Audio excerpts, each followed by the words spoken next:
নমস্কার বন্ধুরা, সর্বাণীর হেসেলে সবাইকে স্বাগত। আজকে আমি চিংড়ি মাছের মালাইকারি করছি।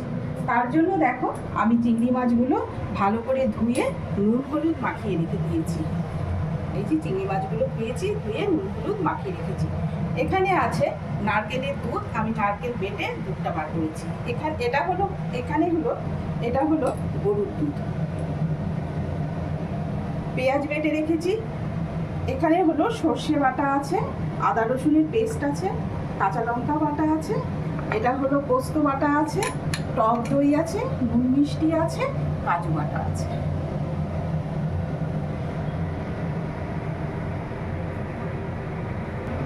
তেল আমার গরম হয়েছে। আজকে কিন্তু আমি সর্ষের তেল দিয়ে রান্না করছি। আমি এখন আস্তে আস্তে চিংড়ি মাছগুলো খুব হালকা ভাজবো। আমি অল্প নুন মাখিয়েছি।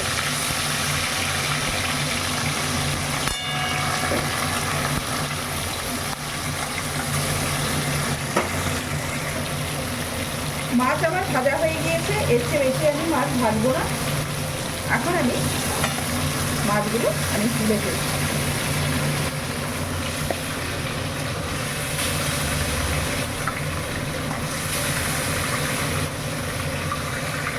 এখন বাদবাকি মাছগুলোও আমি দিয়ে দিই।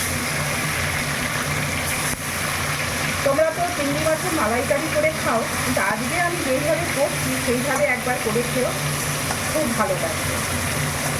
অনেকে অনেকভাবে করো, কিন্তু এই মাছ আমার ভাজা হয়ে গিয়েছে। আমি আর বেশি ভাজবো না। এখন আমি আস্তে আস্তে সব মাছ তুলে দেবো।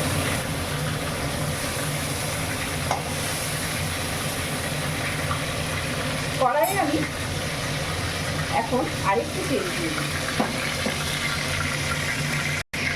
কড়াইয়ে আমি আরেকটু তেল দিয়ে দিলাম।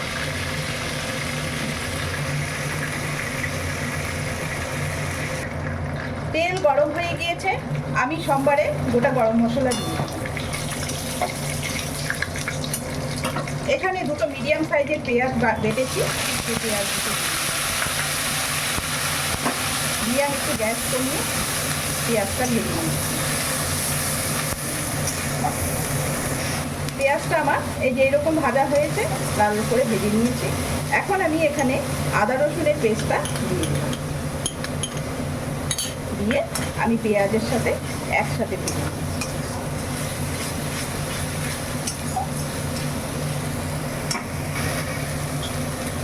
পেঁয়াজের সঙ্গে আদা রসুনটাও ভাজা হয়ে গেল।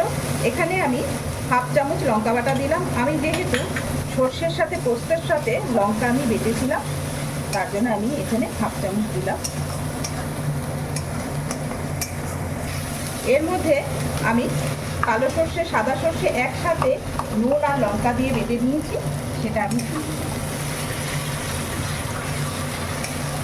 সেই সাথে এখানে 4 চামচ পোস্ত বাটা আছে, পোস্ত বাটাটাও দিই। দিয়ে আমি নাড়াচাড়া করে নিই। এখানে কাজু বাটা আছে, এই কাজু বাটাটাও দিই।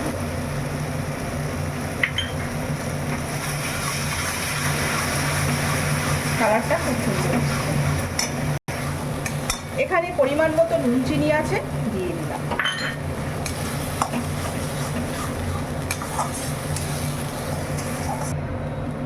আমি এখানে খুব হালকা হলুদ দিব আজকে। আমি এইটুকু হলুদ দিয়ে দিলাম। দিয়ে আমি একটু কষে নিচ্ছি। আমি বাড়িতে টক দই পেতেছিলাম, সেটা ফেটিয়ে নিয়েছি, সেটা দিয়ে দিলাম।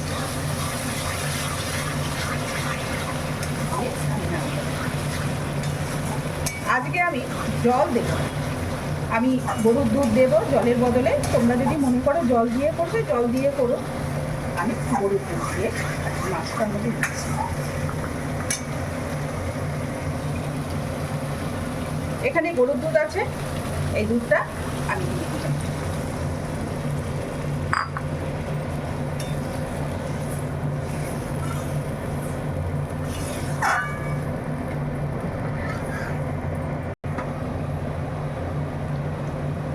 ঝোল আমার ফুটে গিয়েছে। এখন আমি আস্তে আস্তে মাছগুলোকে দিয়ে দিচ্ছি। আজকে আমি রান্নাটা একটু সাদাই রাখবো।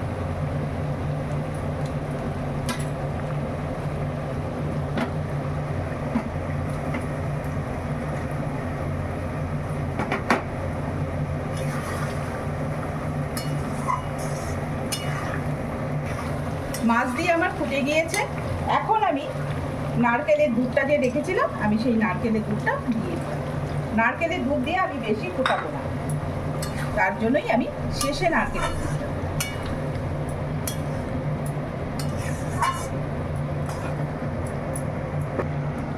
মালাইকারি আমার হয়ে গিয়েছে, চারদিক দিয়ে তেল বেরিয়ে গিয়েছে। এখন আমি এই রকমই নামাবো, একটু ঝোলঝোল নামাবো, তাহলে ভাত দিয়ে মেখে খেতে খুব ভালো লাগে। এই যে এইভাবে করে খাও, খুব ভালো লাগে। সবার শেষে আমি 1 চামচ ঘি দিয়ে দিলাম, সেই সাথে আমি একটু গরম মশলার গুঁড়ো ছিটিয়ে দিয়ে আমি একটু নেড়ে নিচ্ছি।